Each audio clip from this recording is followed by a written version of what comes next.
Welcome back to Sawtooth Tactical. The right of the people to keep and bear arms shall not be infringed. Ownership and possession of firearms is a constitutionally protected right. Or is it? You know, on these Sunday videos, I've been documenting what's been going on with the pistol brace rule most recently, but just in general, Second Amendment news, which usually has to do with infringement on our constitutionally protected right. So why is that? Why is it that the Second Amendment seems to be a second-class right? Let's talk about that. Before we do, make sure you're subscribed to Sawtooth Tactical and hit that bell notification. So the United States Constitution and the Bill of Rights guarantees us as American citizens specific rights. And it doesn't give us those rights. Those rights are given to us by God and nature. What the Constitution is it is a letter from we the people to the government telling them what they can not do when it comes to limiting our rights to, life, liberty, the pursuit of happiness, property, self-preservation, these kinds of inalienable rights. The Constitution tells the government specifically what they cannot do. And the Second Amendment is very clear, in my opinion, and in the opinion of, I think, most people that can think logically, but shall not be infringed is very clear to me. I don't understand why that is so hard to understand for the anti-gun, the gun control side that wants to take away our rights. And I don't think they quite understand what the ramifications of that will be, at least not the people supporting it. I think that the government entities that are working to take away our rights fully understand what they're doing, and that's the scary thing. But the reason why I say that the Second Amendment seems to be a second-class right, which it absolutely should not be, is because we're constantly fighting these battles. There's no reason that we should have to fight to keep our rights that the Constitution tells the government that they cannot infringe upon. To me, that is absolutely ridiculous, and I think that our founding fathers would be rolling over in their graves. The Second Amendment is what guarantees all the rest of our rights.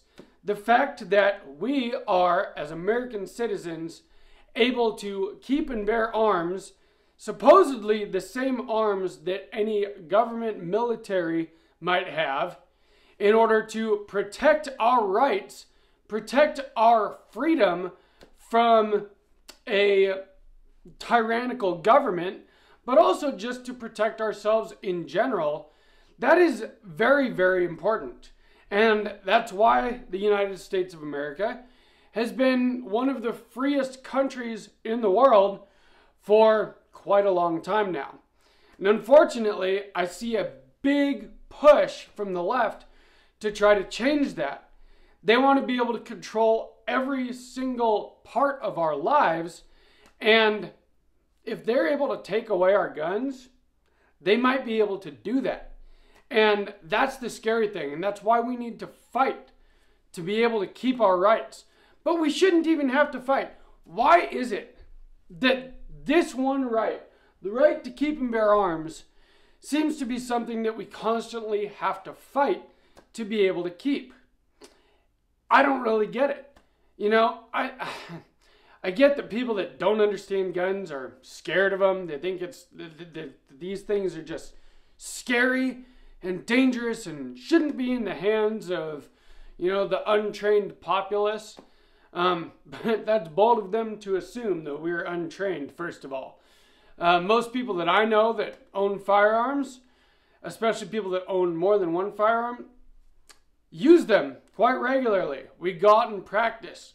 We shoot with them. And I know a lot of people, and this is not a knock on our police or military, but I know a lot of law-abiding gun owners that are probably better trained than many members of the police or military because they're into it. They go out and they shoot all the time and they train and they make sure that their skills are not diminishing. And so, like I said, it's bold of them to assume that these things are dangerous in the hands of us lay people, because my guns and all of my friends' guns have never hurt anyone. And that's the thing. There should be no such thing as a gun crime. There should just be crimes. If someone shoots and kills someone, not in self-defense, with a gun, well, then that is murder. It shouldn't matter whether the weapon used was a gun, a knife, a hammer, or anything else that someone might kill a person with or hurt a person with. It is still against the law to murder someone, or even just to, assault someone. The term assault weapon is absolutely ridiculous, considering that none of these so-called assault weapons have ever assaulted anyone. We should not have to worry about getting in trouble with the law just for owning something that is protected, constitutionally protected right. That is to me, it is a travesty of this modern age of gun control and, bureaucracy. I've been talking about this pistol brace rule in a lot of these Sunday videos lately. And that is just a very good example of what I'm talking about. That putting a piece of plastic on the back of your firearm could potentially make you into a felon and be a criminal violation with, 10 years in prison and $250,000, $250,000 fine for not paying a $200 tax. You get fined $250,000 and put in prison for 10 years. Now, what about this hurts anyone? Absolutely nothing. And that is what gun control only purports to affect those of us that are law-abiding citizens. Because criminals, as I always say, are gun criminal. They don't care about gun laws. Gun laws do absolutely nothing to affect criminals because by their very nature, they're breaking the law. And they're going to go out and hurt someone, whether it is with a gun, with a knife, with a baseball bat, a hammer, or any other weapon or a fist or anything. It doesn't matter what it is. And those crimes are punishable by law, as they very well should be, to protect the public from people like that. People that are not hurting people should not have to worry about what firearms they own getting them in trouble. The Bruen decision is a very good thing. And a lot of gun control has been turned over in this time period since the Bruen decision. And I think that a lot more will be. But those cases need to be taken up technically to the Supreme Court in lots of cases to be able to be applied nationally. And that takes time and it takes cases. Unfortunately, for a lot of these things, someone actually has to get in trouble for those cases to start rolling and get to a point where some piece of gun control legislation can actually be overturned. And that is someone's life basically getting ruined over doing something that, has no victim. Just over owning something that under the Second Amendment is constitutionally protected. And to me, it just really bothers me that we have this agency, the Bureau of Alcohol, Tobacco, Firearms, and Explosives, although I seem to only ever hear about them regulating firearms. Now, I know that there are regulations on alcohol, tobacco, and explosives. Don't get me wrong, but it seems like they have a very narrow focus these days, and that their focus is specifically to target law-abiding citizens and take away our God-given rights. Now, why is that? Why would the government want to take away our right to protect ourselves? There are a lot of theories out there, but throughout history, firearm ownership has been what has kept tyrannical governments at bay. And as soon as firearm registration becomes the law of the land, then confiscation seems to be following that very soon. And after firearm confiscation, well, a tyrannical government can do whatever they want. And we've seen in the past couple of years how tyrannical our government would like to be. They would like to control every aspect of our lives. And that's a scary thing. The United States, it is the land of the free and the home of the brave. We are supposed to be a free people. And we are still, to a very big extent. Depending where you live, though, obviously. If you live in California, Illinois, New York, some of these places, you are living a lot less free than those of us in Idaho, Montana, places like that. And I really feel for you. I really do. Because I used to live in those states. I've lived in Washington, Oregon, California, and Hawaii. All states that limit your constitutional right to keep and bear arms. And because of that, those states can basically do what they want to you. Now, I'm not saying that having those firearms, that you would be fighting back, shooting bullets at people in order to not have to comply with their ridiculous rules and laws. Although that is kind of the whole point. But mainly just owning them is a deterrent for them to put ridiculous laws on their citizenry. And it just seems to be, obviously, blue, red, left, right, whatever, the states that allow, less restricted firearm ownership seem to also be the states that just restrict your life less in general. And that's kind of a microcosm of our country as a whole and what would happen if they were able to get rid of the Second Amendment to disarm us completely, which I think is what their entire goal really is now. With this whole pistol brace thing, now they've invented a new term, assault pistol. That was a term that never existed just a couple of months ago. And now they have assault pistols. Besides assault weapons, now they have assault pistols because, it's a AR pistol. But they also are saying that those are SBRs, short-barreled rifles. They can't seem to get their facts straight. Now, there is such a thing as an assault rifle. An assault rifle is a select fire, fully automatic machine gun. And under the Second Amendment, we should all be able to own those if we really wanted to. And you can, if you have a lot of money and you go through the bureaucratic process and the paperwork and the background checks, and you want to buy a, pre-1986 transferable machine gun, it is possible. But it is very much unattainable for the average firearms owner.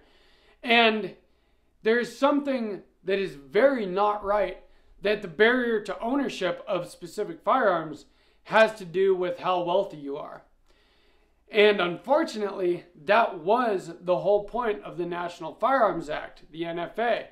They wanted to make sure that only the wealthy elites could have specific firearms. Now, luckily, the $200 tax stamp has not changed the amount of the tax stamp over time to go along with inflation. So $200 to us now is a lot less than it was when the NFA was put into place. But it's still something that, it is a barrier to ownership for a lot of people. $200 extra on top of the expense of whatever that firearm or silencer or whatever it is can be a lot. But anyway, I don't want to continue on a rant in this video, but I want to know what you guys think about this. Why is the Second Amendment looked as a second-class right? We're not constantly fighting for the rest of our rights in this country as we are for, our right to keep and bear arms. It seems like this constant battle in many states and also nationally, that we have government agencies bureaucrats, unelected bureaucrats, but also Congress, one specific side, if you know what I mean, constantly trying to take away our rights. And we're constantly trying to push back and keep those rights. And we have organizations like the Second Amendment Foundation, Gun Owners of America, Firearms Policy Coalition, and even the NRA and others that exist solely for the purpose of trying to keep our rights. Now, why should we have to have these organizations even exist to try to keep rights that are guaranteed to us under the Constitution? That's crazy to me. And it should be crazy to everyone. I know that it's the reality now that we live with, but it shouldn't even be a question. You know, the Second Amendment, it was the second one. It was that important to our founding fathers that we, the people, were able to keep and bear arms. And they put in there exactly the reason for it. It is that important. And you gotta wonder why they want to take those rights away from us. I hate to be the tinfoil hat guy and, conspiracy theorist, but there's really only a couple of reasons that they would really want to disarm their citizens. And it is not for our safety. It is for power and control. Because honestly, we're safer with everyone owning firearms and being, competent with them. That's gun-free zones seem to be the places where these mass shootings happen because they're soft targets. If you were going to be a mass shooter, wouldn't you want to go where there's not going to be anyone that could shoot back at you? But they don't seem to get that. Or if they do, they just won't tell you that they get that. And that's the scary thing. So do whatever you can to fight back. Hopefully in the wake of the Bruen decision, and maybe with all of these lawsuits about the pistol brace rule going on and stuff, maybe we'll get short-barreled rifles taken off of the NFA eventually. Hopefully suppressors taken off the NFA. The NFA shouldn't even exist. It really shouldn't, and it's crazy to me that it's something that we have to contend with on a daily basis. When all of our other rights as Americans seem to be inalienable rights, why is our right to self-preservation something that we have to constantly fight for? I shouldn't even have to make videos like this. But if you enjoyed this, or if it made you think at all, please drop me a like, share this video. We need to get this kind of stuff out to more people. And the way that the YouTube algorithm works is that when people subscribe, like, share, and leave me comments, then it promotes this video to more people that wouldn't otherwise see it. And I do reply to every comment, so please let me know what you think. They don't talk about handguns very much when it comes to gun control. But I do believe that that is coming. First they want to get rid of assault weapons. Now they want us to register the most popular firearms in America, which have been AR pistols with braces. Well, you know what? Because of that, they made up this term assault pistol. And once they're able to get rid of all these other things that they keep trying to infringe upon, well, what are they going to do? They're going to finally look at the numbers, and they're going to use those numbers against us that handguns are actually the firearms that are, used in the most amount of crime. And so it's a very small jump after that to banning handguns and to having us disarmed completely. It's a scary thing, and it's a slippery slope that we're on.